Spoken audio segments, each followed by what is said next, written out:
Welcome to Hoop Talks. Yes, we're looking a little bit different today, standing right in front of the Scotiabank Arena where the Raptors take on DeMar DeRozan at 7 p.m. for a play-in spot in the NBA. Guys, DeMar DeRozan is back today as seeking revenge. He posted a story the other day about The Godfather. I couldn't really get Can you walk us through what that was, Justin? He's looking for revenge. And Jelani, I said this earlier, great movie by Tupac Shakur. Yes. Poetic justice. Yes. I think DeMar DeRozan gets poetic justice tonight against the Toronto Raptors. Game winner. Oh, man. Look, a lot of people are saying that might be the case. It's not going to be the case, okay? I believe in the Toronto Raptors. The good Raptors, Noor, the good Raptors are going to show up tonight because they're at home. Obviously, it's a different feel, right, when the playoffs are here. I know this is playing different, but yeah, same thing. Jurassic, going to be live. I feel like tonight, though, we're going to have a clean game for the Raptors. We'll see.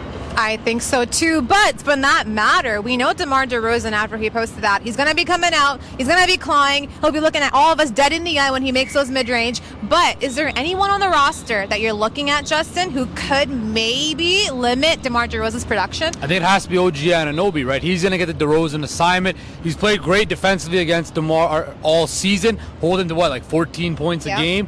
But this is different. The stakes are much higher, right? And I think DeMar, he might not be as efficient tonight, but he's going to jack up a lot of shots.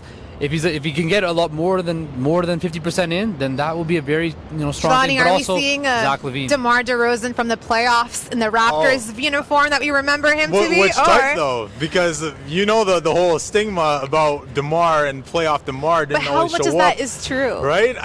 Well, we saw good DeMar at times, right? A certain series, but then, LeBronto. What happened over there, right? Wizards, what happened there? So we've seen examples of that.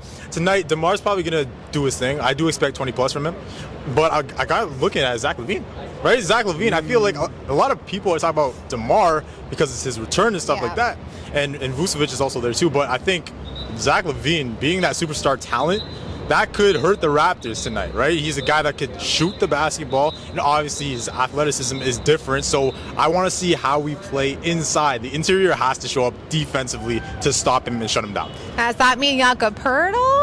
I was going to mention that. I think the Jakob Poeltl Nikola Vucevic matchup, that might be the most important matchup of the night, right? We know Nikola Vucevic can put up stats, but they're also known as hollow stats, right? And Jakob Poeltl has been the most consistent player probably for the Toronto Raptors since arriving in Toronto at the trade deadline.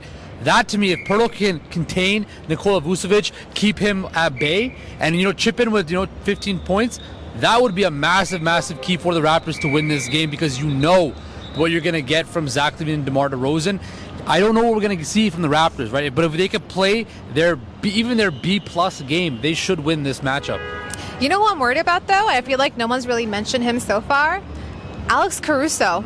I think he's going to be an X factor for this Bulls team, and not just because they have guys like DeMar DeRozan, Vucevic, LaVine, who can kind of take the pressure off of him, but just what he does on the court. He's not going to go there to give you the best shot, not going to go there to give you the best assist, but he's going to put his body on the line, and I think that's what I'm concerned about, because I don't know if we have a guy like that on the Raptors who's willing to just do whatever it takes to make that winning play, and that's where Caruso will be super difficult, especially in the fourth when the Raptors struggle in a very close game. I hope they don't struggle in a very close game tonight. The fourth quarter is going to be very important as per usual. So I look at that Caruso thing that you pointed out. He's definitely a guy defensively that could bother you.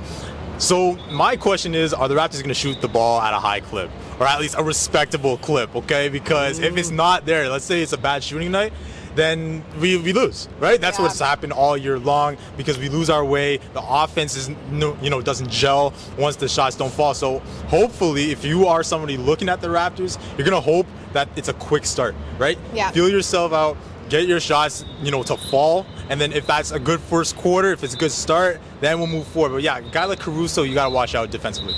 Absolutely, I think him taking on Pascal Siakam a little bit, maybe making his life a little bit difficult. He's a bit of an agile disruptor on there. Can he make Pascal Siakam's life difficult?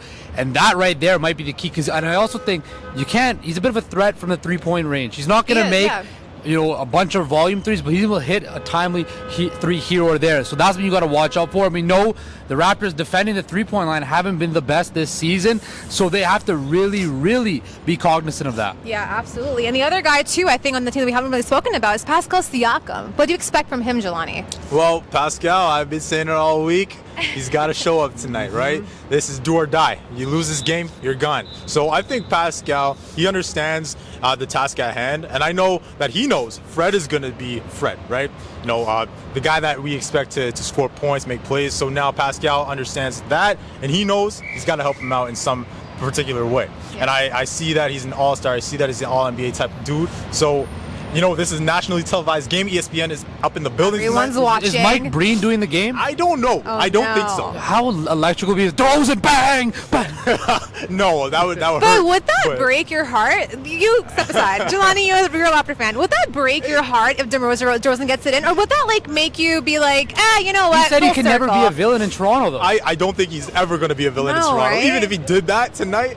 But again, I am a fan. I am somebody supporting the Toronto Raptors, so I don't want to see that. Of course not. And also, if we win the game, we play Kyle. So we got to go through both. This is the series where it's the ghost of the Raptors past for this play-in. It's been crazy because whoever advances here gets to take on Kyle Lowry, and whoever advances that gets to go into the playoff race. But really quickly, FanDuel actually released their odds this morning, and the Raptors are favored at 5 points at home, which kind of makes sense given the fact that, again, they're a better team at home. Bulls also have been struggling, but we know the Raptors keep things super close. We talked about this like a billion times this season, super close in the fourth quarter. Do you guys see that spread something that the Raptors can cover, or do you think the Bulls are going to keep this a close game? I'll go first. I think Bulls +5, take the under. I'm going to go Raptors here. They cover their at home. I think they cover that 5. I would take the over in the points, though. Yeah. Nice. Well, I'm going to go with the Raptors as well. It's time to be a little homer. The weather's nice outside. Come out, have a drink, watch your favorite team play, and maybe, just maybe, the Raptors make themselves to a better position to go further in the playoffs. Check out the Raptors tip-off at 7 p.m., and we'll see you guys next time on Hoop Talks.